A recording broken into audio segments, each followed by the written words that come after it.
I brought my son to a big company to interview for a driver job, but I discovered that the female CEO I was supposed to meet was my ex-wife. Because of what happened back then, we both pretended not to know each other. She did not even know she had a son. 8 years ago, I was a ruthless thug. One day, my enemy showed up at my door. I grabbed a knife ready to fight back. My wife pulled me back and begged me not to act rashly. To my shock, the other man picked up a bottle and smashed it into my head. I flew into a rage and stabbed him in the stomach with a knife. Because of that, I was sentenced to 3 years for intentional injury. My wife's mother lied and said I had been sentenced to 30 years to protect her from further harm. She also lied that the baby in her belly did not survive to force her to divorce me. In a fit of anger, she agreed to the divorce. Not long after, my mother-in-law came to the prison with the divorce papers. She promised that if I signed the papers, the child would stay in the orphanage. And after I got out of prison, I could adopt the child. After thinking it over, I signed the papers. 3 years went by in the blink of an eye, and I finally walked out of the prison gates. My old gang member greeted me in a luxury car, but I just wanted a peaceful life. I went to the orphanage and successfully adopted my 3-year-old son. I thought I could live quietly with my son. But because I had served time in prison, no one would hire me. One day I took my son to interview for a driver job and was shocked to find the female CEO was my ex-wife. Because we both felt awkward, we pretended not to know each other. At that moment, her fiancé walked in holding a bouquet of flowers. Seeing them so close together, I felt terrible inside.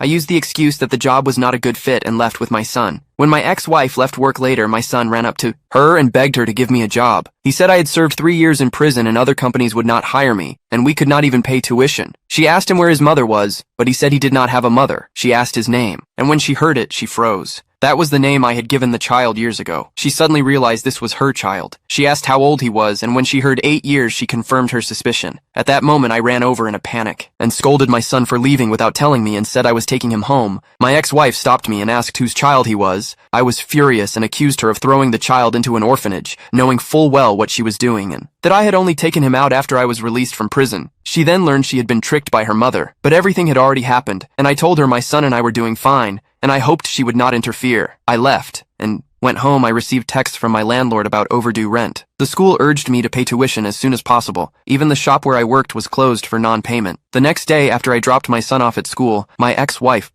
opened the door and said she wanted to take our son abroad. I lost control instantly. My son is my last hope in life now. My ex-wife had her reasons because 8 years ago, after giving birth early, she could no longer have children. My son gave her a chance to see hope again. She took out $1 million and tried to buy my and my son's affection. I refused without a second thought, because to me my son means everything. Seeing that I would not budge, she pleaded to let her spend one day with our son, and said if he did not like it, she would never come back. I reluctantly agreed. My son had never felt the joy of an amusement park, and he had the time of his life. That night, my ex-wife returned the child